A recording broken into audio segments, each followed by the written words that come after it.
क्यों होती है। कोई 5 कारण लिखे। और क्या क्वेश्चन खड़े होते हैं, तो और क्वेश्चन है कि फर्म में नए साझेदार के प्रवेश के कोई 4 कारण लिखे। तो चलिए अब हम देखते हैं साझेदारी के प्रवेश के नए साझेदार के प्रवेश के कारण। तो देखिए सबसे पहला कारण क्या है, सबसे पहला कारण क्या बताया गया है, तो देखें हम। तो सबसे पहला कारण बताता है कि जब फर्म में नए साझेदार, जब फर्म में किसी योग्य व्यक्ति एवं प्रभावशाली व्यक्ति की आवश्यकता होती है। ठीक है, क्या कह रहा है, जब किसी फर्म में योग्य व्यक्ति की या फिर प्रभावशाली व्यक्ति की आवश्यकता होती है, तो हम क्या करते हैं, फर्म में नए साझेदार को प्रवेश देते हैं। ठीक है, नए साझेदार को फर्म में लेकर के आते हैं। आप इससे ऐसा समझिए कि यदि आपको अपने फर्म के लिए किसी अच्छे मैनेजर की ज़रूरत है, तो आप क्या करोगे, अपने कंपनी में एक अच्छा मैनेजमेंट करने वाला व्यक्ति लेकर के आओगे। ये एक योग्य व्यक्ति को लेकर के आओगे जो क्या करेगा, जो मैनेजमेंट का कार्य ठीक ढंग से कर सकेगा। इसी तरह से फर्म में क्या है, जब भी किसी भी कार्य के लिए किसी योग्य व्यक्ति की आवश्यकता होती है या कोई प्रभावशाली व्यक्ति की आवश्यकता होती है, तो यहाँ पे क्या है, नए साझेदार का प्रवेश कराया जाता है। दूसरा कारण क्या बताया है, तो दूसरा कारण यदि देखेंगे हम, तो दूसरा कारण बताया है कि जब फर्म को स्थायी रूप से अधिक पूंजी की आवश्यकता हो तब। ठीक है, क्या कह रहा है, जब फर्म को अधिक स्थायी रूप से अधिक पूंजी की आवश्यकता, मतलब एक ऐसे साझेदार की आवश्यकता है, एक नए साझेदार की आवश्यकता है जो क्या है, अधिक से अधिक पूंजी ले करके आए, है ना। मतलब फर्म के पास पूंजी की आवश्यकता है और नया साझेदार जो है वो इतना पूंजी लेकर के आ रहा है जितना कि फर्म को आवश्यकता है। तो स्थायी रूप से यदि अधिक पूंजी की आवश्यकता है तो भी क्या किया जाएगा, फर्म में नए साझेदार का प्रवेश हो सकता है। ठीक है, तीसरा कारण क्या कहता है, तो तीसरा कारण कह रहा है कि किसी योग्य व्यक्ति के विशिष्ट ज्ञान या सेवाओं की आवश्यकता होती है। ठीक है, फिर से वही जो पहला कह रहा है कि मतलब किसी योग्य व्यक्ति किसी विशेष कार्य के लिए किसी योग्य व्यक्ति की आवश्यकता है या उसके विशिष्ट ज्ञान की आवश्यकता है। ठीक है, या उसकी सेवा चाहिए, तो क्या किया जा सकता है, फर्म में साझेदार को क्या है, प्रवेश कराया जा सकता है।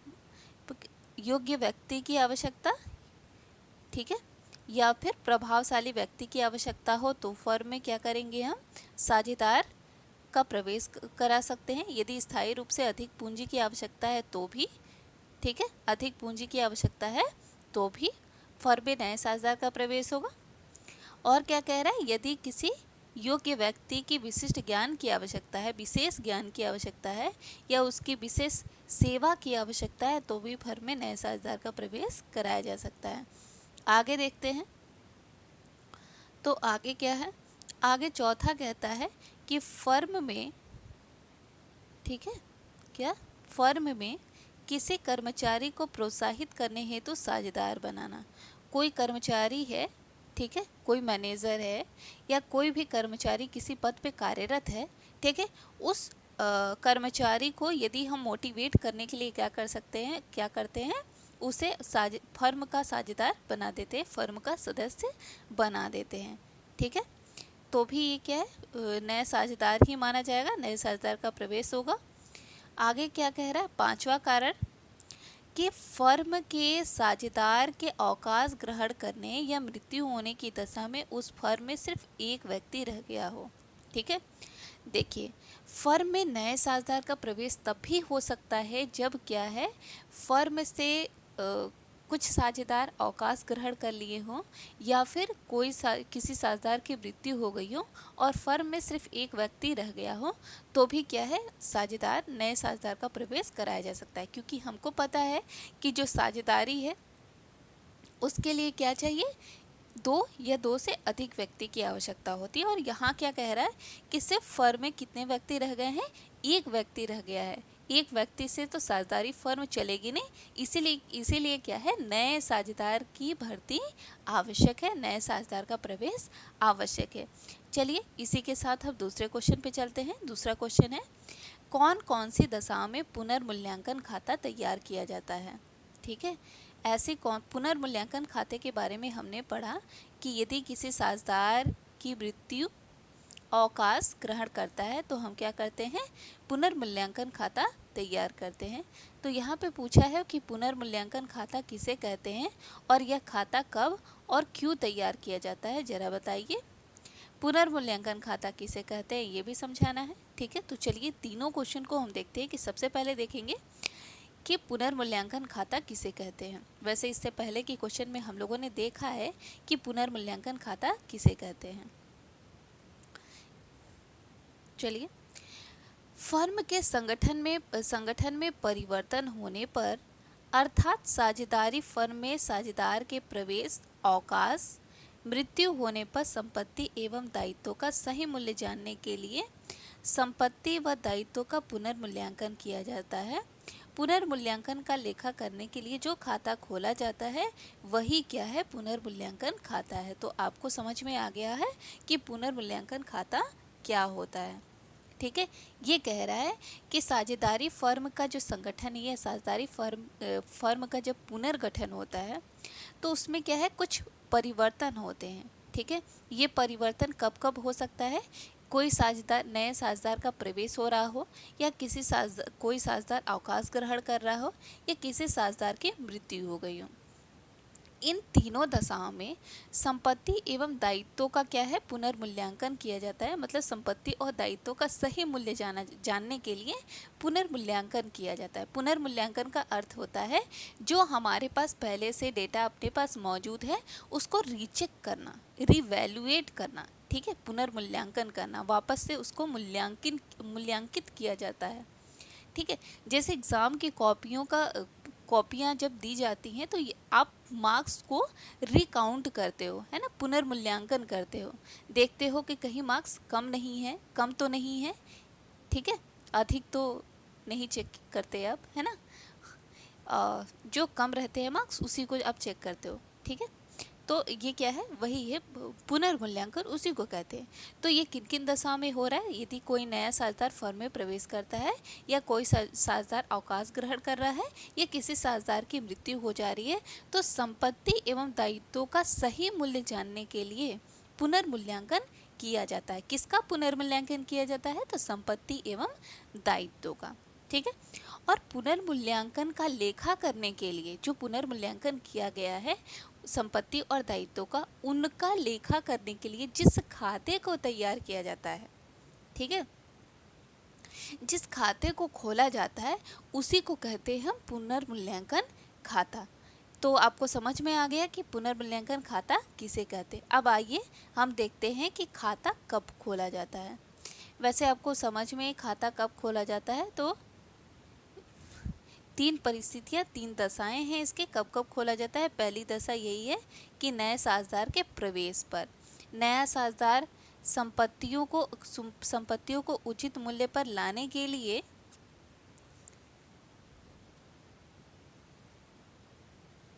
नया साझेदार संपत्तियों को उचित मूल्य पर लाने के लिए उनका पुनर्मूल्यांकन करवाता है। ठीक है, नए साझेदार का प्रवेश, ठीक है, नए साझेदार का प्रवेश के समय की बात हो रही है। ठीक है, नया साझेदार जब प्रवेश करता है तो क्या होता है,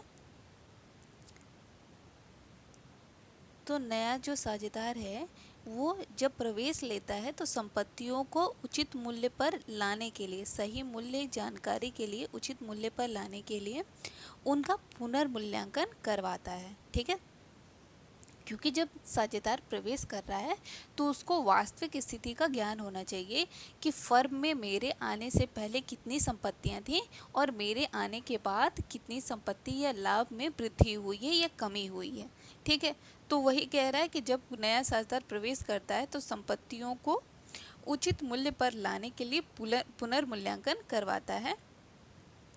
यदि पुराने साझेदारों ने संपत्तियों को बढ़ाकर दिखाया हो तो नया साझेदार मूल्य कम करके पुराने साझेदारों की पूंजी को कम करा लेता है। ठीक है, क्या करता है, यदि संपत्ति को बढ़ा करके पुराने साझेदार दिखा रहे हैं तो वो साझेदार जो है, नया साझेदार, वो मूल्य को कम कराता है और जो पुराने साझेदार है उनकी जो पूंजियां हैं, उनकी जो कैपिटल है, उसको क्या कर देता है, कम करा देता है। ठीक है, दूसरा कारण कहता है यदि कोई साझेदार निवृत्त हो रहा है या अवकाश ग्रहण कर रहा है तो उस समय क्या है, जब कोई साझेदार फर्म से अलग होता है या किसी साझेदार की मृत्यु हो जाती है तब पुनर्मूल्यांकन खाता बनाते हैं ताकि उनकी पूंजी का भुगतान न तो कम हो और न ही अधिक मात्रा में हो। ठीक है, जो हम जाने वाले साझेदार की पूंजी का जो भुगतान है वो तो ना हम कम करें और ना ही उनकी पूंजी की मात्रा क्या हो, अधिक हो, इसलिए भुगतान अधिक हो,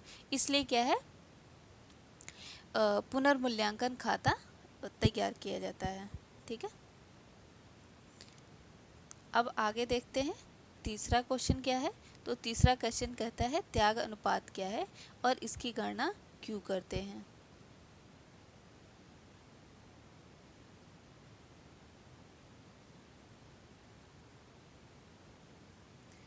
त्याग अनुपात क्या है और इसकी गणना क्यों करते हैं। इससे पहले भी हम लोगों ने त्याग अनुपात और प्राप्ति अनुपात के बारे में पढ़ा है। चलिए इसको फिर से देखते हैं क्या कह रहा है। तो त्याग पुराने साझेदार जिस अनुपात में नए साझेदार के लाभ के लिए अपने भाग का अंशदान करते हैं उस भाग को लेखांकन की भाषा में त्याग अनुपात कहते हैं। जो पुराने साझेदार हैं वो नए साझेदार को अपने लाभ का कुछ हिस्सा देते हैं, कुछ अंशदान देते हैं। ठीक है, और जिस अनुपात में वो अपना भाग क्या करते हैं, अपने लाभ का भाग त्याग करते हैं नए साझेदार के लिए, उसी को त्याग अनुपात कहा जाता है लेखांकन की भाषा में।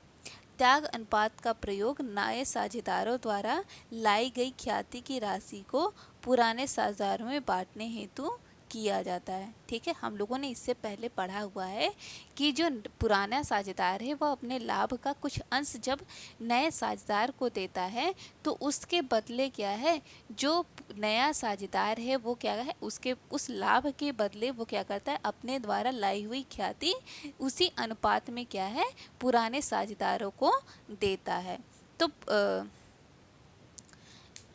तो वही कह रहा है कि नए साझेदार के लाभ के लिए अपने भाग का अंशदान करते हैं कौन, पुराने साझेदार। उस भाग को लेखांकन की भाषा में क्या कहा जाता है, त्याग अनुपात कहा जाता है। और त्याग अनुपात का प्रयोग नए साझेदारों द्वारा लाई गई ख्याति की राशि को पुराने साझेदारों में बांटने हेतु किया जाता है। ठीक है, तो ये लोग क्या है, अदला बदली करते हैं। पुराने साझेदार अपने लाभ का हिस्सा नए साझेदार को देते हैं और नया साझेदार जो है वो अपने द्वारा लाई हुई ख्याति क्या करता है, इन पुराने साझेदारों को देता है। ठीक है, नेक्स्ट क्वेश्चन है लेखांकन प्रमाण 26 के अनुसार नए साझेदार के प्रवेश पर ख्याति के संबंध में क्या प्रावधान है।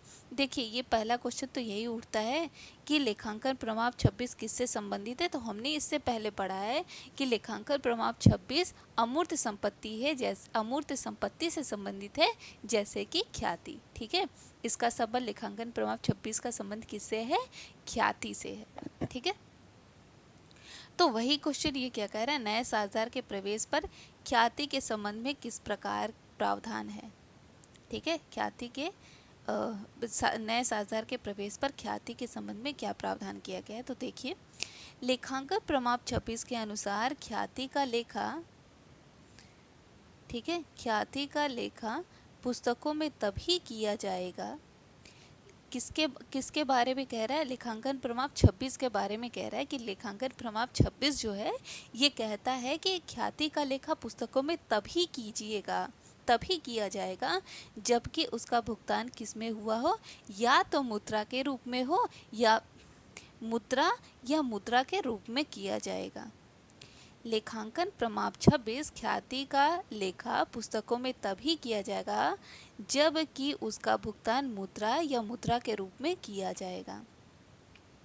इस प्रमाप के अनुसार, लेखांकन प्रमाप 26 की बात कर रहे हैं, इस प्रमाप के अनुसार साझेदार के प्रवेश, निवृत्त, मृत्यु या लाभ हानि अनुपात में परिवर्तन होने के कारण पुस्तक में ख्याति खाता नहीं खोला जाएगा यदि उसके बदले में कोई प्रतिफल नहीं दिया जाता है।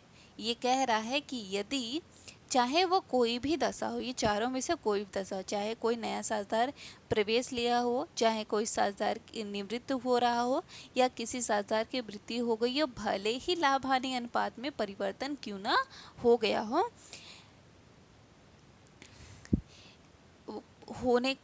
क्यों ना हो गया हो, पुस्तकों में ख्याति खाता नहीं खोला जाएगा, तब तक नहीं खोला जाएगा जब तक कि उसके बदले कोई भी प्रतिफल प्राप्त नहीं हुआ हो।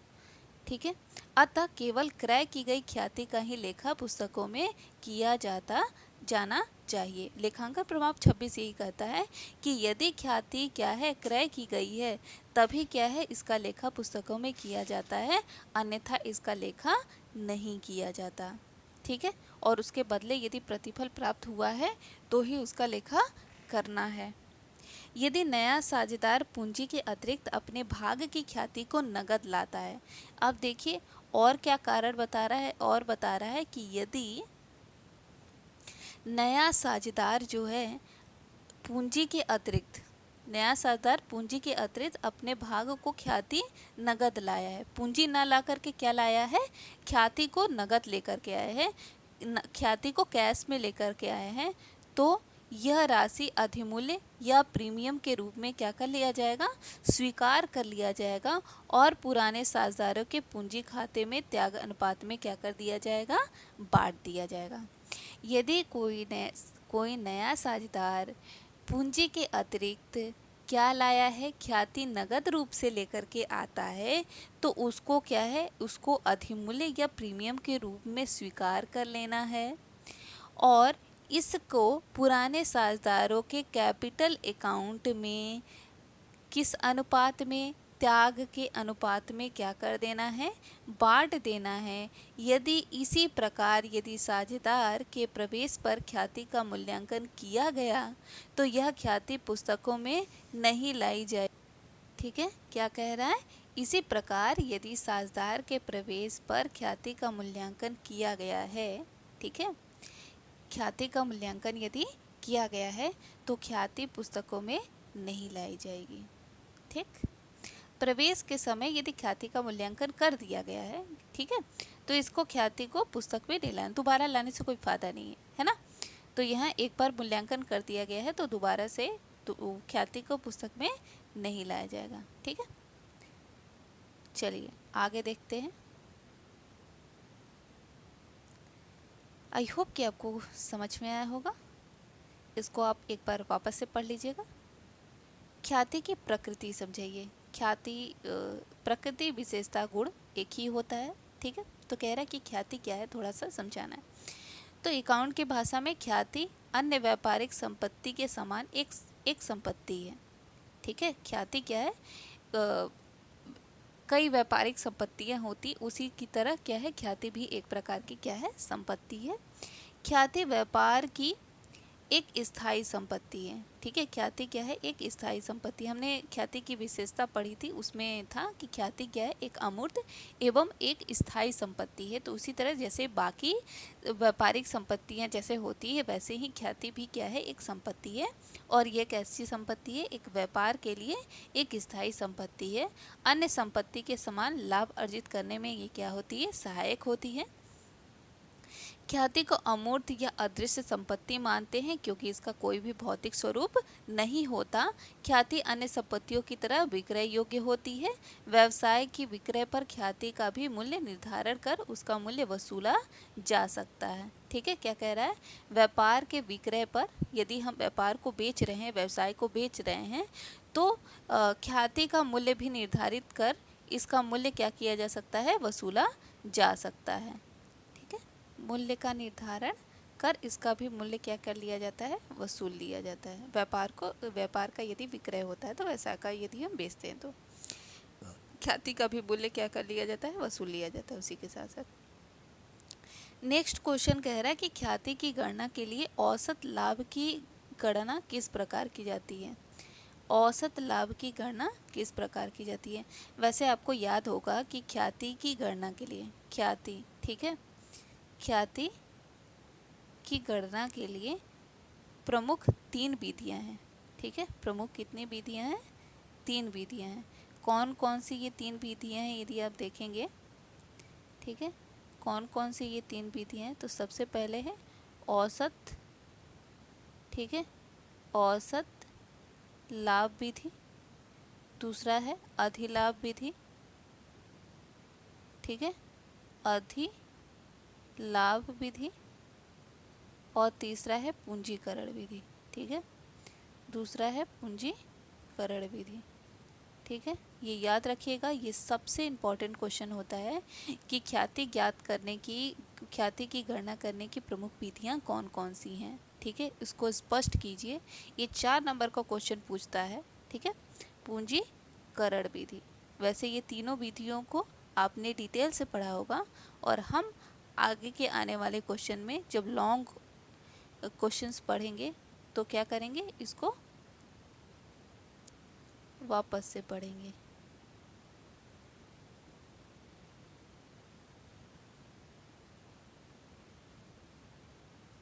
ठीक है, चलिए तो हम देखते हैं कि ख्याति की गणना के लिए जो औसत विधि है वो क्या है, उसको एक बार किस प्रकार से इसकी गणना की जाती है औसत विधि द्वारा। ख्याति की गणना के लिए औसत लाभ की गणना किस प्रकार की जाती है, तो देखिएगा। ख्याति की गणना के लिए औसत लाभ की गणना के लिए निर्धारित किए गए वर्षों के लाभों को जोड़ा जाता है और यदि इन वर्षों में कोई हानि होती है तो इसे औसत लाभ की गणना से घटा दिया जाता है।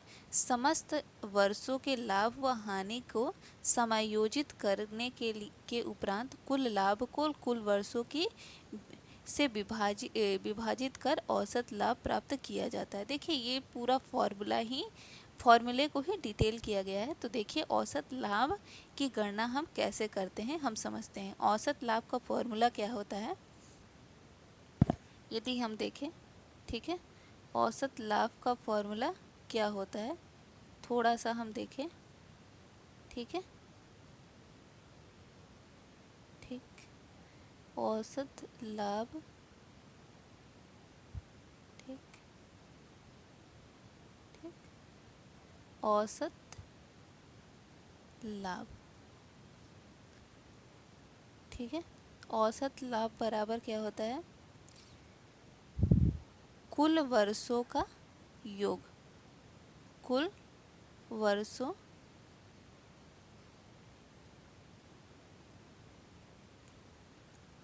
के लाभ का योग। मतलब ये कह रहा है कि जितना भी अपने पास क्या है लाभ के वर्ष मौजूद हैं, ठीक है,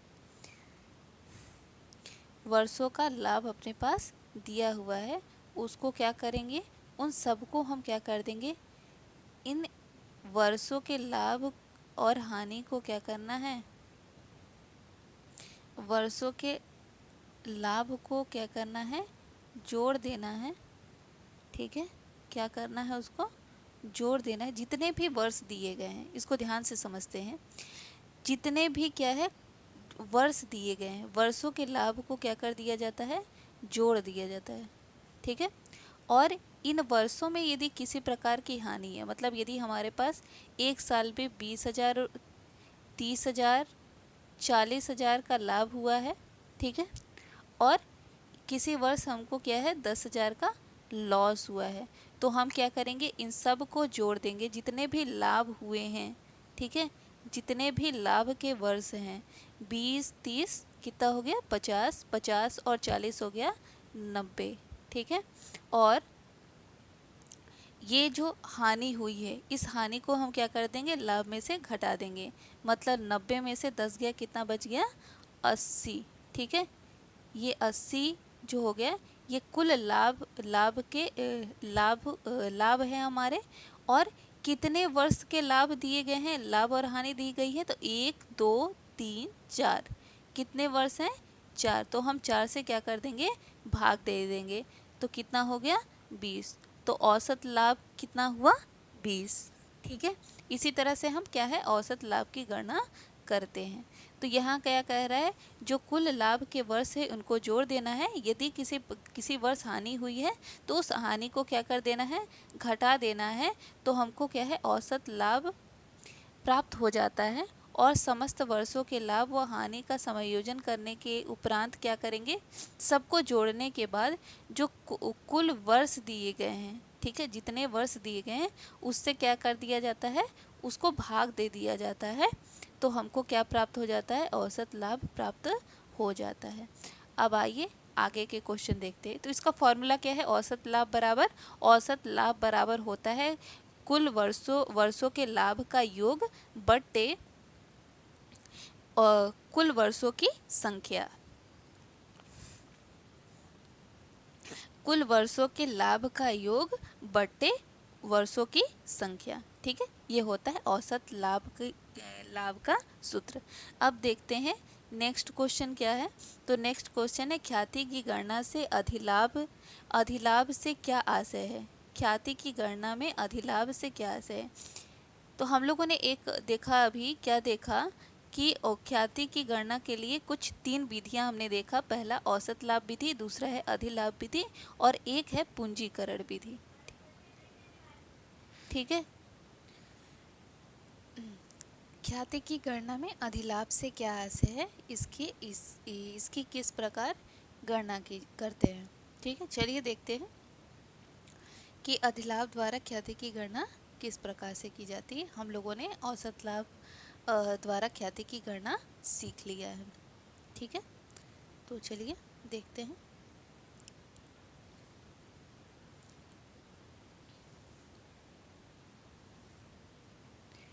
तो देखिए क्या कहता है,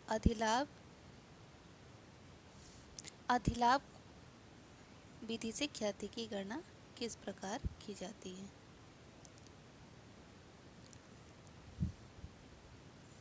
जो अधिलाभ है वो किस चीज़ को दर्शाता है, तो अतिरेक लाभ को दर्शाता है। अधिलाभ किसको दर्शाता है, अतिरेक लाभ को दर्शाता है, जो एक व्यवसाय को सामान्य परिस्थिति में सामान्य लाभ के ऊपर अर्जित करता है। ये कह रहा है कि एक व्यवसाय जितना कि हर साल एक सामान्य परिस्थिति में लाभ को कमा रहा है, उससे जब अधिक लाभ वो कमाता है तो उसी को हम कहते हैं अधिलाभ या अतिरेक लाभ। अधि का मतलब होता है अधिक, और लाभ का अर्थ तो आप समझ ही रहे हैं, ठीक है। तो अधिलाभ बराबर क्या है, औसत लाभ माइनस सामान्य लाभ। अधिलाभ बराबर क्या होता है, औसत लाभ माइनस सामान्य लाभ।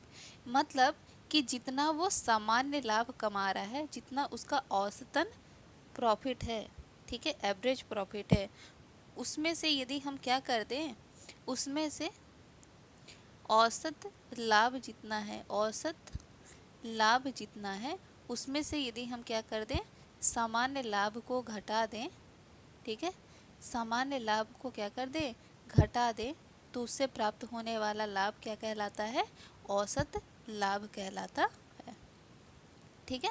क्या कहलाता है, औसत लाभ कहलाता है। और समझते हैं सामान्य लाभ की गणना। जो सामान्य लाभ है, अब आपको लग रहा है कि औसत, चलो ठीक है, औसत लाभ की गणना करना हम लोगों ने पहले वाले में सीखा। अधिलाभ बराबर हमको समझ में आ गया कि यदि औसत लाभ में से हम सामान्य लाभ को घटा देते हैं तो हमको क्या प्राप्त हो जाता है, औसत लाभ प्राप्त हो जाता है। तो ये सामान्य लाभ की गणना कैसे की जाती है, तो यहाँ कह रहा है कि सामान्य लाभ की गणना विनियोजित पूंजी पर निर्धारित लाभ की दर से निकाली जाती है, ठीक है। जितनी भी विनियोजित पूंजी होगी उसका जो सामान्य दर दिया गया, लाभ का दर दिया गया होगा, ठीक है, उससे उससे उससे उसी दर से क्या किया जाता है, सामान्य लाभ की गणना की जाती है और औसत लाभ गत निर्धारित वर्षों को जोड़कर निर्धारित वर्षों से विभाजित कर प्राप्त किया जाता है, जो कि हम लोगों ने पहले पढ़ा है। ठीक है, सामान्य लाभ बराबर हो जाता है विनियोजित पूंजी बट्टे गुणे विनियोजित पूंजी गुणे, ठीक है, विनियोजित पूंजी, ठीक है, विनियोजित पूंजी गुणे जो सामान्य प्रत्याय दर दिया रहता है। ठीक है, सामान्य प्रत्याय दर, ठीक है, सामान्य प्रत्याय दर से क्या कर दिया जाता है, भाग दे दिया जाता है। ठीक है, जैसे यदि 5% होगा, ठीक है, सामान्य प्रत्याय दर जैसे 5% दिया होगा और विनियोजित पूंजी क्या है, 1000 है, तो हम क्या करेंगे, 1000 गुणे 5/100। ठीक है, चलिए नेक्स्ट देखते हैं, सामान्य लाभ तथा अधिलाभ में क्या अंतर है। क्वेश्चन पूछ रहा है कि सामान्य लाभ और अधिलाभ में क्या अंतर है। अभी आपने समझा कि जो सामान्य लाभ है, जो सामान्यतः व्यापार में क्या है प्राप्त, देखिए सामान्य लाभ वह लाभ है जो व्यापार में विनियोजित की गई पूंजी पर एक अनुमानित निर्धारित लाभ की दर से निकाला जाता है। ठीक है, जितना भी हम क्या है अपना जो पूंजी है व्यापार में इन्वेस्ट करते हैं, विनियोजित करते हैं, उसी में से जितना भी हम अनुमान लगाते हैं कि लाभ होगा, उसी दर से जब हमको लाभ प्राप्त होता है तो उसको हम कहते हैं सामान्य लाभ। ये तो अपनी भाषा में है। अकाउंट की भाषा में क्या कह रहा है, तो अकाउंट की भाषा में कहता है जो व्यापार में विनियोजित की गई पूंजी पर एक अनुमानित निर्धारित लाभ की दर से निकाला जाता है, यह वह लाभ है जो व्यापारी सामान्य परिस्थितियों में व्यापार से मिलने की आशा करता है। ठीक है, मतलब सरकार की तरफ से कोई कर वृद्धि नहीं है, ठीक है, और भी किसी तरह की प्रतिकूल परिस्थितियां सामने नहीं आई, सामान्य परिस्थिति जैसा कि नॉर्मल जैसा चल रहा है वैसा ही चलता रहता है, और जितना वो अनुमान लगाता है, जितना भी उसने आशा कर रखा है कि व्यापार से हमको इस बार क्या है, हमारे द्वारा विनियोग किए हुए लाभ हमको प्राप्त हो जाएंगे, और वह लाभ हमको उतना ही जब प्राप्त हो जाता है तो उसी को हम कह रहे हैं सामान्य लाभ। जबकि इसके विपरीत औसत लाभ का सामान्य लाभ पर अधिक अधिलाभ कहलाता है। ठीक है, औसत लाभ में से जब हम क्या करते हैं, सामान्य लाभ को घटा देते हैं तो वही हमारा क्या होता है, अधिलाभ होता है, जहां औसत लाभ गत वर्षों के कुल लाभ को निर्धारित करता है। औसत लाभ क्या करता है, गत वर्षों के कुल लाभ को निर्धारित करता है। ठीक है, निर्धारित करता है, वर्षों की संख्या से भागकर निर्धारित किया जाता है। यहाँ पे ये बताया कि औसत लाभ कैसे ज्ञात करते हैं, तो हमने औसत लाभ का फॉर्मूला पढ़ा है। क्या होता है औसत लाभ का फॉर्मूला, तो औसत लाभ बराबर गत वर्षों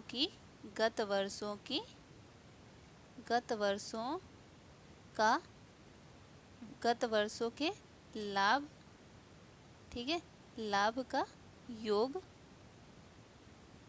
ठीक है, गत वर्षों के लाभ का योग बटे वर्षों की संख्या। ठीक है, वर्षों की संख्या की, ठीक है, गत वर्षों के लाभ का योग बटे वर्षों की संख्या, औसत लाभ का फॉर्मूला ये होता है। और अधिलाभ का फॉर्मूला तो आप लोगों ने जाना कि औसत लाभ में से यदि हम क्या करें, सामान्य लाभ को जब हम घटा देते हैं तो हमको क्या प्राप्त हो जाता है, अधिलाभ प्राप्त हो जाता है। तो दोनों में आप क्या है, अंतर समझ पाए हैं। ठीक है, दोनों का फॉर्मूला लिख दीजिए, दोनों की परिभाषा लिख दीजिए, दो अंतर आपके तैयार हो गए। औसत लाभ तथा अधिलाभ में अंतर लिखिए। यहाँ क्वेश्चन था सामान्य लाभ में क्या अंतर है और अधिलाभ में क्या अंतर है। तो हम लोगों ने जाना कि विनियोजित पूंजी पर एक अनुमानित निर्धारित दर से दर से निकाला जाता है और यह लाभ जो व्यापारी सामान्य परिस्थितियों में व्यापार से निकालने की आशा करता है आशा करता है वो क्या है, सामान्य लाभ है। जबकि इसके विपरीत परिस्थिति में औसत लाभ का सामान्य लाभ पर जो अधिक है वो अधिलाभ कहलाता है। जहाँ औसत लाभ गत वर्षों की कुल लाभों को निर्धारित वर्षों की संख्या से क्या कर दिया जाता है, भाग दे करके ज्ञात किया जाता है। यहाँ दूसरा क्वेश्चन कहता है कि औसत लाभ और अधिलाभ में क्या अंतर है। तो अभी हम लोगों ने औसत लाभ और अधिलाभ में भी अंतर जाना। पहला अंतर तो इन दोनों का फॉर्मूला ही है। औसत लाभ बराबर हमने देखा गत वर्षों की कुल संख्या का योग बट्टे वर्षों की संख्या। ठीक है, हम क्या है, गत वर्ष में जितने भी लाभ हो रहे हैं उसको जोड़ दे रहे हैं, हानियों को घटा दे रहे हैं और जितने भी वर्ष दिए गए हैं उन सब से क्या कर दिया गया है, भाग कर दिया गया। तो हमको क्या प्राप्त हो रहा है, औसत लाभ प्राप्त हो रहा है। जबकि अधिलाभ ज्ञात करने के लिए हम क्या कर रहे हैं, औसत लाभ में से हम क्या कर रहे हैं, सामान्य लाभ को घटा दे रहे हैं। ठीक है, औसत लाभ में से क्या कर रहे हैं, सामान्य लाभ को घटा दे रहे हैं। तो हमको क्या प्राप्त हो रहा है, अधिलाभ हमको प्राप्त हो जा रहा है। ठीक है, अधिलाभ हमको प्राप्त हो जा रहा है। तो यहीं पे वह कह रहा है कि औसत लाभ गत वर्षों के निर्धारित लाभों को जोड़कर, ठीक है, जोड़कर वह उनमें से यदि किसी वर्ष हानि हो तो उसको घटा दिया जाता है और इस प्रकार जोड़े गए कुल वर्ष को लिए गए वर्षों की संख्या से विभाजित कर औसत लाभ निकाला जाता है। जबकि औसत लाभ का सामान्य पर अधिक अधिलाभ कहलाता है। अर्थात अधिलाभ वह है जो एक व्यवसाय सामान्य परिस्थिति में सामान्य लाभ के ऊपर क्या करता है, अर्जित करता है। ठीक है, वही क्या है, अधिलाभ है। ठीक है, सामान्य लाभ से जितना भी अतिरिक्त लाभ वो क्या करता है, कमाता है या प्राप्त करता है, उसको हम कहते हैं अधिलाभ। ठीक है, चलिए अब और आगे कुछ क्वेश्चन देखते हैं। तो क्वेश्चन क्या है, देखिए, नए साझेदार को कौन कौन से प्रमुख अधिकार होते हैं। जो नया साझेदार फर्म में क्या कर रहा है, प्रवेश कर रहा है, उसको क्या क्या अधिकार हैं। तो देखिए क्या क्या अधिकार होगा। नए साझेदार को वे सभी अधिकार प्राप्त होते हैं जो वर्तमान साझेदारों को होते हैं। मतलब इससे पहले हम लोगों ने देखा था कि जो साझेदार थे उनको क्या क्या अधिकार था, है ना। आपको याद होगा साझेदारों के अधिकार। ठीक है, तो नए साझेदार को भी वही पूरे अधिकार प्राप्त होते हैं जो कि बाकी पुराने साझेदारों को अधिकार होते हैं। जैसे देखा जाए तो जैसे कहता है कि नए साझेदार को व्यवसाय के प्रबंध में एवं संचालन में भाग लेने का अधिकार होता है। पुराने साझेदारों को भी फर्म के प्रबंधन और संचालन में भाग लेने का अधिकार था। नए साझेदार को परामर्श देने व सुने जाने का अधिकार है। मतलब वो क्या करेगा, अपना परामर्श लोगों को देगा और यहाँ तक कि उसकी बातें क्या है, सुनी जाएंगी। ठीक है, तीसरा क्या है कि नए साझेदार को व्यवसाय के समस्त प्रलेख लेखा पुस्तकों को देखने का अधिकार होता है। मतलब जो भी प्रलेख तैयार किए गए हैं और जो भी पुस्तकें तैयार की गई हैं उन समस्त पुस्तकों को देखने का अधिकार नए साझेदार को भी होगा। और क्या अधिकार है, और क्या कह रहा है, कंपनी के लाभ में हिस्सा प्राप्त करने का अधिकार है। ठीक है, नया साझेदार क्या है, कंपनी में हिस्सा भी प्राप्त कर सकता है। तो हम लोगों ने देखा कि कंपनी में परामर्श देने व सुने जाने का अधिकार है। नए साझेदार को फर्म के प्रबंधन और संचालन में भाग लेने का अधिकार होता है। और तीसरा हमने देखा कि जो नया साझेदार है व्यवसाय के समस्त प्रलेख और लेखा पुस्तकों को देखने का उसको अधिकार होता है। और लाभ में हिस्सा प्राप्त करने का अधिकार तो होता ही है। लाभ में हिस्सा प्राप्त करने के लिए वो क्या है, प्रतिफल के रूप में ख्याति भी लाता है, तो उससे लाभ तो उसको मिलना ही है। पांचवा है, नए साझेदार को फर्म की संपत्ति पर संयुक्त रूप से स्वामित्व का अधिकार होता है। फर्म की संपत्ति पे क्या है, संयुक्त रूप से स्वामित्व का अधिकार होता है। स्वतंत्र नहीं है, संयुक्त रूप से स्वामित्व का अधिकार है। ठीक है, और देखिए और क्या अधिकार है, तो और वो है नए साझेदार द्वारा दी गई अतिरिक्त पूंजी पर ब्याज प्राप्त करने का अधिकार है। यदि नया साझेदार फर्म में अतिरिक्त पूंजी देता है तो उस अतिरिक्त पूंजी पर क्या है, उसको ब्याज भी प्राप्त करने का अधिकार है। आगे क्या कह रहा है, ये कहता है, नया क्वेश्चन क्या है, नए साझेदार के प्रवेश के समय ख्याति की विभिन्न दशाओं का वर्णन कीजिए। इस संबंध में लेखांकन प्रमाण 26 के अनुसार क्या प्रविष्टियां की जाती हैं। तो ख्याति की जो विभिन्न दशाओं का वर्णन करते हुए हमको क्या बताना है कि इस संबंध में लेखांकन प्रमाण 26 के अनुसार क्या प्रविष्टि की जाती है। चलिए देखते हैं क्या प्रविष्टियां की जाती हैं।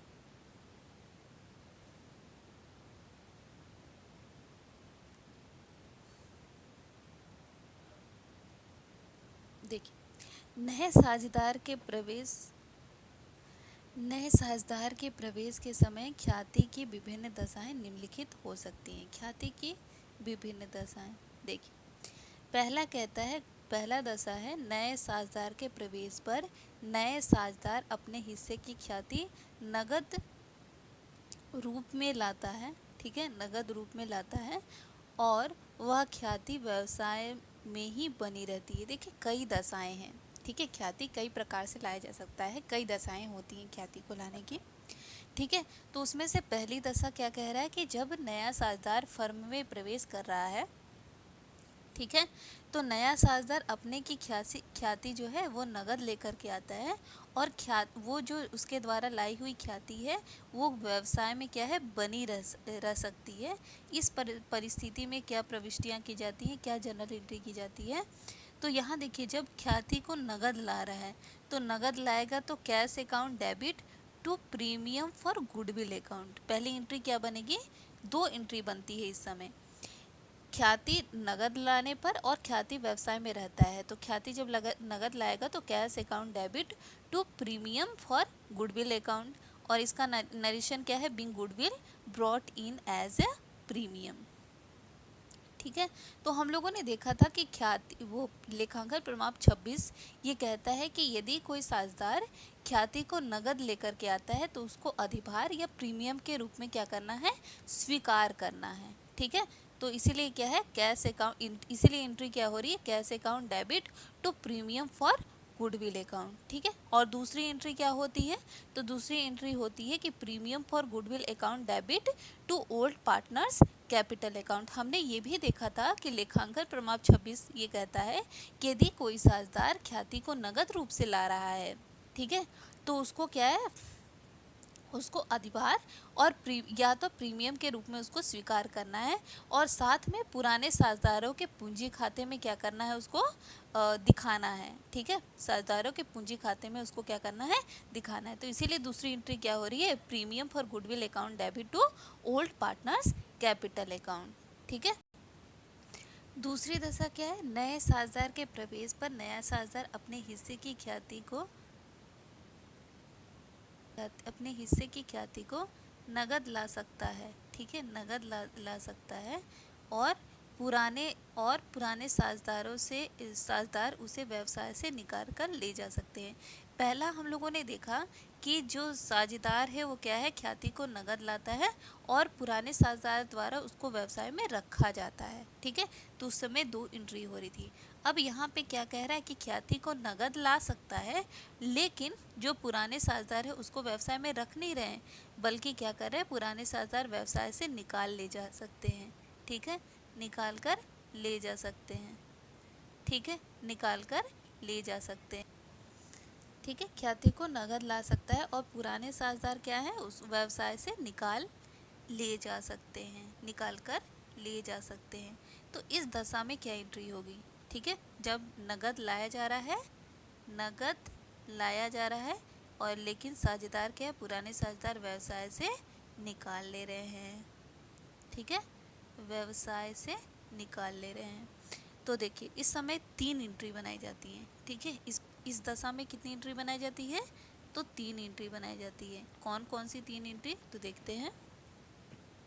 पहला तो सबसे पहले नगद ला रहा है, तो नगद लाने की एंट्री क्या होती है, cash account debit to premium for goodwill account. ठीक है, नरेशन वही होगा जो पुराना, being goodwill brought in as premium, लागत लाने पे यही होता है। दूसरी एंट्री क्या है, तो premium for goodwill account debit to old partners capital account. ठीक है, पुराने साझेदारों के पूंजी खाते में क्या किया जाता है, लिखा जाता है, तो इसीलिए ये दूसरी एंट्री भी होगी। तीसरी एंट्री जो है ये व्यवसाय से निकाल ले जाने की हो रही है। ठीक है, नगद लाने पे 2 एंट्री की जाती हैं, तीसरी एंट्री व्यवसाय से निकाल ले जाने की हो रही है। क्या हो रहा है, तो old partners capital account debit to cash account. ठीक है, ये तीसरी एंट्री अलग से की जाएगी जब साझेदारों द्वारा क्या है, इस ख्याति को निकाल लिया जाता है। ठीक है, old partners capital account debit to cash account. ठीक है, ये याद रहेगा आपको। ये तीन एंट्री कब हो रही है, जब नया साझेदार फर्म में प्रवेश करता है और अपने हिस्से की ख्याति नगद के रूप में लाता है और पुराने साझेदारों द्वारा इस ख्याति को निकाल लिया जाता है। ठीक है, तब उस समय 3 एंट्री होंगी। अब आगे चलते हैं, आगे एक और दशा देखते हैं। आगे की क्या दशा है, तीसरी दशा। तो तीसरी दशा देखिए, नए साझेदार के प्रवेश पर नया साझेदार ख्याति को नगद नहीं लाता। तीसरी परिस्थिति, तीसरा दशा क्या है, जब साझेदार नया साझेदार ख्याति को नगद नहीं लाता बल्कि ख्याति का मूल्यांकन किया जाता है। ख्याति नगद नहीं लाता है लेकिन ख्याति का क्या हो रहा है, मूल्यांकन किया जाता है। ऐसी दशा में नए साझेदार के हिस्से की ख्याति की गणना की जाती है। ठीक है, तो देखिए उस समय क्या एंट्री होगी, ख्याति नगद नहीं ला रहा है तो वो 2 एंट्री तो नहीं होंगी। ठीक है, ख्याति का मूल्यांकन किया जा रहा है, तो ख्याति का मूल्यांकन कैसे किया जाता है, तो new partners capital account debit to old partners capital account being goodwill valued and credited to old partners capital account. ठीक है, तो आप ये याद रखिएगा, जब नए साझेदार द्वारा ख्याति नगद नहीं लाई जा रही है लेकिन उसका क्या है, मूल्यांकन किया जाता है।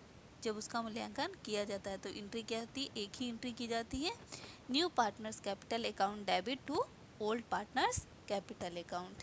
ठीक है, चलिए आगे देखते हैं। ये तीसरी दशा है। चौथी दशा देखिए, चौथी दशा क्या है, चौथी दशा है, नए साझेदार अपने हिस्से की ख्याति का कुछ भाग नगद ला सकता है और कुछ भाग नगद के रूप में नहीं लाता है। मतलब सपोज मानिए कि 50-50% है, कुछ भाग या 30-70 का रेशियो है। ठीक है, ऐसा समझ लेते हैं। तो ये कहता है कि कुछ भाग नगद लाता है, ठीक है, अपने हिस्से की ख्याति को कुछ भाग नगद लाता है और कुछ भाग को नगद नहीं लाता है। यदि वो नगद ला रहा है, ठीक है, नगद ला रहा है तो वो 2 एंट्री होगी। कौन कौन सी वो 2 एंट्री होगी, सॉरी, तो पहली एंट्री इस वक्त जब साझेदार क्या है, कुछ भाग को नगद लाता है और कुछ भाग को नगद नहीं लाता है, तो उस समय क्या एंट्री होती है, तो पहली एंट्री होगी cash account debit to premium for goodwill account. ठीक है, पहली एंट्री क्या होगी, cash account debit to premium for goodwill account, cash account debit to premium for goodwill account. ठीक है, कुछ भाग नगद लाने पे, कुछ भाग नगद न लाने पे। तो पहली एंट्री क्या है, तो पहली एंट्री है cash account debit to premium for goodwill account. ठीक है, प्रीमियम फॉर गुडविल अकाउंट, पहली एंट्री तो ये होगी। दूसरी एंट्री क्या होगी, premium for goodwill account debit to old partners capital account, और तीसरी एंट्री क्या होगी, new partners capital account debit to old partners capital account. पहली एंट्री क्या है, जब कुछ भाग नगद लाता है और कुछ भाग नगद नहीं लाता, तो उस समय 3 एंट्रियाँ की जाती हैं। कौन कौन सी 3 एंट्री है, तो पहली एंट्री होगी cash account debit to premium for goodwill account, दूसरी एंट्री क्या होगी, premium for goodwill account debit to old partners capital account, और तीसरी एंट्री क्या होगी, new partners capital account debit to old partners capital account. ठीक है,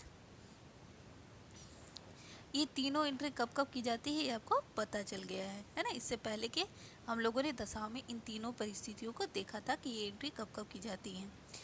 और पांचवी दशा है कि नए साझेदार के प्रवेश पर, ठीक है, नए साझेदार के प्रवेश पर नया साझेदार ख्याति की राशि व्यवसाय के बाहर ही पुराने साझेदारों में बांट देता है।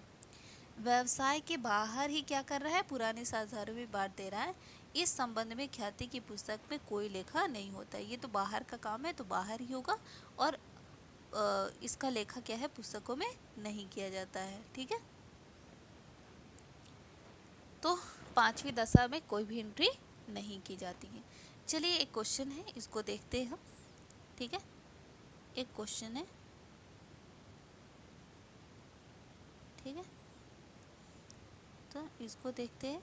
पुनर्मूल्यांकन खाता क्यों खोला जाता है, और फर्म के संपत्ति दायित्व एवं संपत्तियों के पुनर्मूल्यांकन के संबंध में क्या प्रविष्टियां की जाती हैं। ठीक है,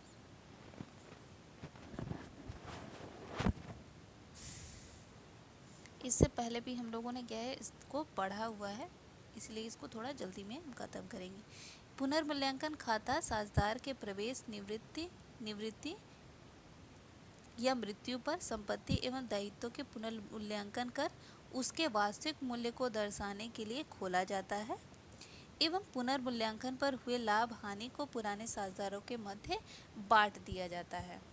ठीक है, पुनर्मूल्यांकन करने के लिए जो खाता खोला जाता है उसको पुनर्मूल्यांकन खाता कहते हैं, और इस पुनर्मूल्यांकन से जो भी लाभ या हानि प्राप्त होती है वो पुराने साझेदारों के मध्य क्या कर दिया जाता है, बांट दिया जाता है।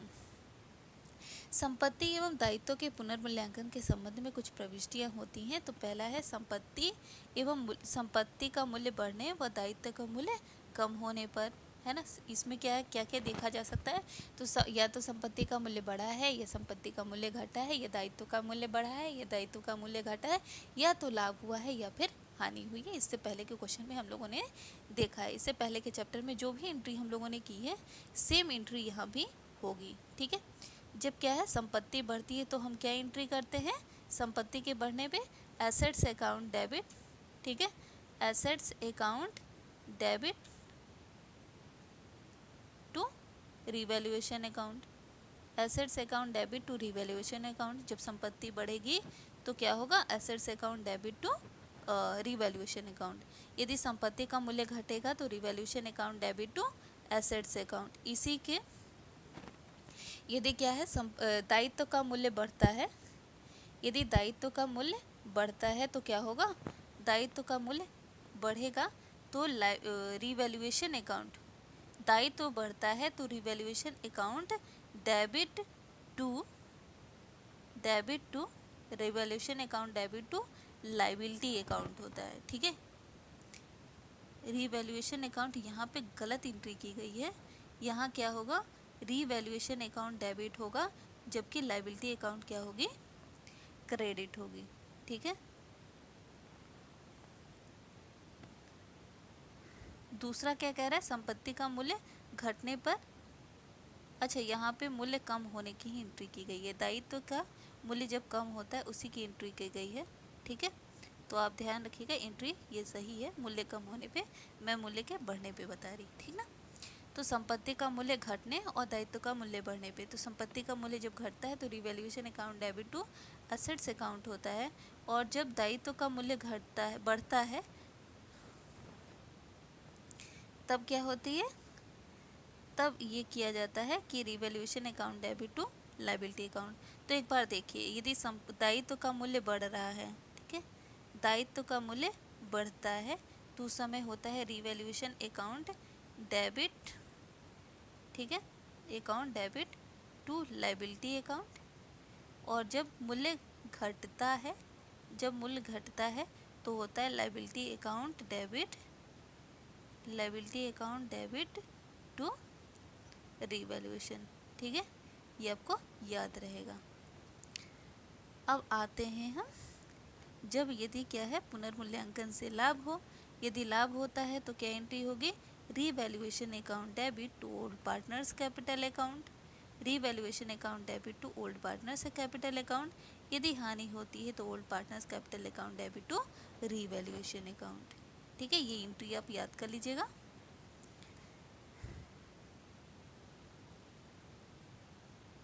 ठीक है, चलिए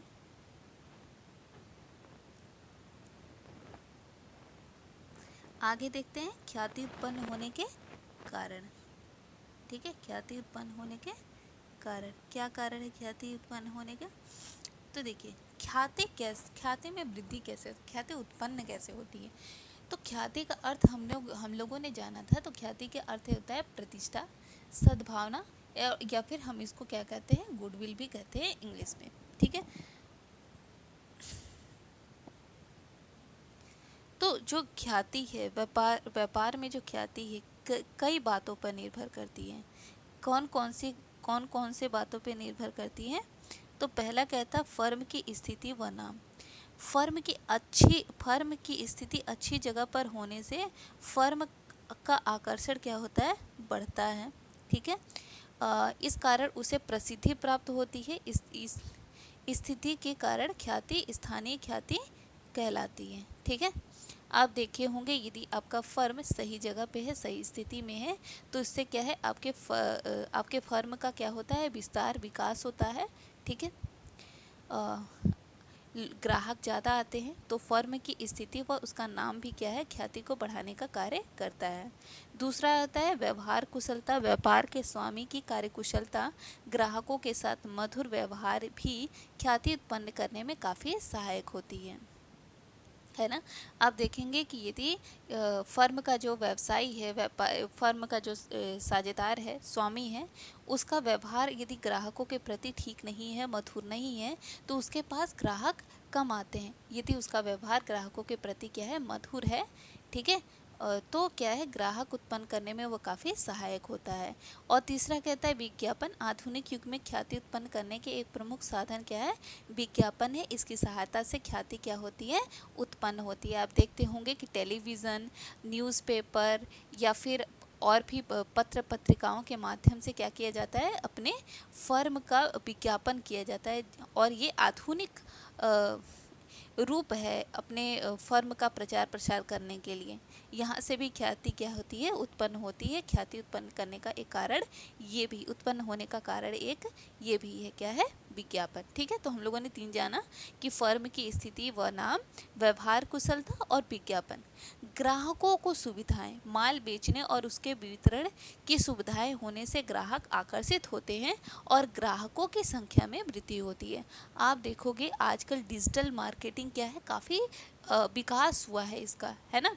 पहले क्या है, पहले ग्राहक इससे डरते थे वस्तु को खरीदने में, लेकिन ग्राहकों का भरोसा उसने क्या है, जीता, जबकि सही वस्तु उसको पहुंचा करके उसने क्या है, अपना भरोसा उसने बिल्ड कर लिया है। ठीक है, तो ग्राहकों को यदि अच्छी सुविधाएं दी जाती है, अच्छी सुविधाएं उनको पहुंचाई जाती हैं, तो ग्राहक क्या है, उसके प्रति आकर्षित होते हैं और ग्राहकों की संख्या क्या होती है, बढ़ जाती है। आगे है माल की किस्म। उत्पादक द्वारा उचित मूल्य पर ग्राहकों को अच्छा माल प्रदान करना भी व्यवसाय की ख्याति को बढ़ाता है। माल के भाव में विभिन्नता एवं मिलावट न होना ग्राहकों में विश्वास उत्पन्न कर ख्याति बढ़ाता है। ठीक है, यदि ग्राहकों को जो वस्तु दी जा रही है, यदि उसमें किसी भी प्रकार की मिलावट नहीं है, शुद्ध सही वस्तु ग्राहक तक पहुंचाई जा रही है, तो ग्राहक क्या होते हैं, ग्राहक में वृद्धि होती है, जिसके कारण ख्याति उत्पन्न होती है। ठीक है, चलिए आगे और देखते हैं क्या है, ख्याति के मूल्य की विधियों की व्याख्या कीजिए। ठीक है, ख्याति के मूल्यांकन की विधियाँ। ख्याति के मूल्यांकन की कुछ 4 विधियाँ हैं। कौन कौन से? औसत लाभ पर आधारित विधि, अधिलाभ पर आधारित विधि, पूंजीकरण विधि, वार्षिकी विधि। ठीक है, इससे पहले हम लोगों ने औसत लाभ के आधार पर ख्याति ज्ञात करना सीख लिया है, अधिलाभ के आधार पर ख्याति ज्ञात करना सीख लिया है। अभी हम सीखेंगे पूंजीकरण विधि। ठीक है, क्या सीखेंगे हम? पूंजीकरण विधि। जो पहला हम लोगों ने पढ़ा था, अधिलाभ और औसत लाभ की गणना कैसे की जाती है, वही है। और यहाँ पे क्या है, एक हम सीखेंगे पूंजीकरण विधि। पूंजीकरण विधि क्या है, इस विधि द्वारा बचाई गई पूंजी ही ख्याति है।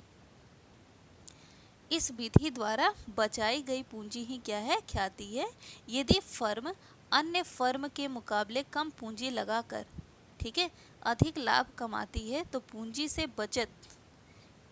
बचत ख्याति मानी जाएगी। ठीक है, यही है पूंजीकरण विधि। क्या कह रहा है, ये कहता है कि यदि यहाँ कह रहा है कि बचाई हुई पूंजी ही हमारी क्या है, ख्याति है। यदि हमने कम पूंजी लगाकर अधिक लाभ कमाया है, ठीक है, कम पूंजी लगा करके अधिक लाभ कमाया है, तो वो जो भी हमें अतिरिक्त लाभ हुआ है, जो अधिक लाभ हुआ है, वही हमारे लिए क्या है, ख्याति है। ठीक है, चलिए इसको ज्ञात करने की जो फॉर्मूला है उसको भी देख लेते हैं कि पूंजीकरण विधि से ख्याति किस प्रकार से ज्ञात की जाती है। ठीक है,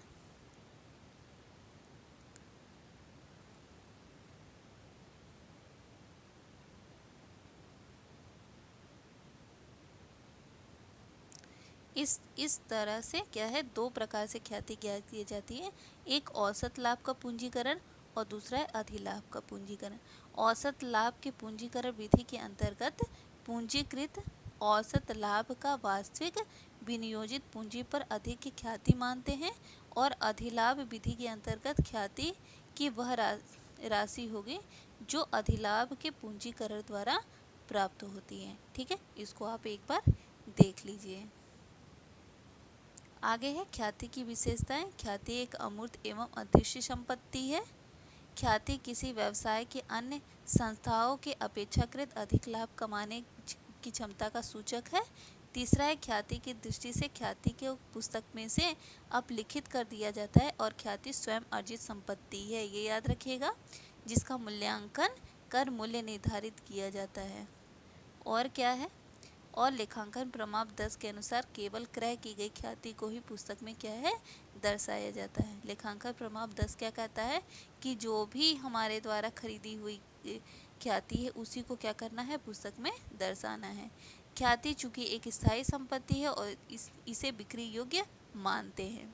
ठीक है, ख्याति एक स्थायी संपत्ति है और ये क्या है, एक बिक्री योग्य संपत्ति है। ख्याति पर मूल्यह्रास नहीं लगाया जाता, ये याद रखिएगा। ख्याति पे क्या है, मूल्यह्रास नहीं लगाया जाता है। ख्याति पर मूल्यह्रास नहीं लगाया जाता है। ठीक है, और क्या है, और ख्याति विभिन्न प्रकार की होती है। कुत्ते के स्वभाव वाली, बिल्ली के स्वभाव वाली और चूहे के स्वभाव वाली। ख्याति का मूल्य विभिन्न कारकों से प्रभावित होता है, जैसे फर्म का स्थान, माल की गुणवत्ता, एकाधिकार की स्थिति, स्वामी की व्यवहार कुशलता, ये सभी क्या है, ख्याति को प्रभावित करती है। ये सब ख्याति को उत्पन्न करने का भी काम करते हैं और ख्याति को उत्पन्न करने का भी काम करते हैं और ख्याति को प्रभावित। चलिए आज के लिए बस इतना ही। ये सारे क्वेश्चंस हो गए। ठीक है, ये सारे ही इम्पोर्टेंट क्वेश्चन है। इसको मल्टीपल टाइम्स आप क्या कीजिए, रिवीजन कीजिए। ये 5 चैप्टर आपके लिए बहुत इंपॉर्टेंट है। ठीक है, धन्यवाद, देखते रहिए।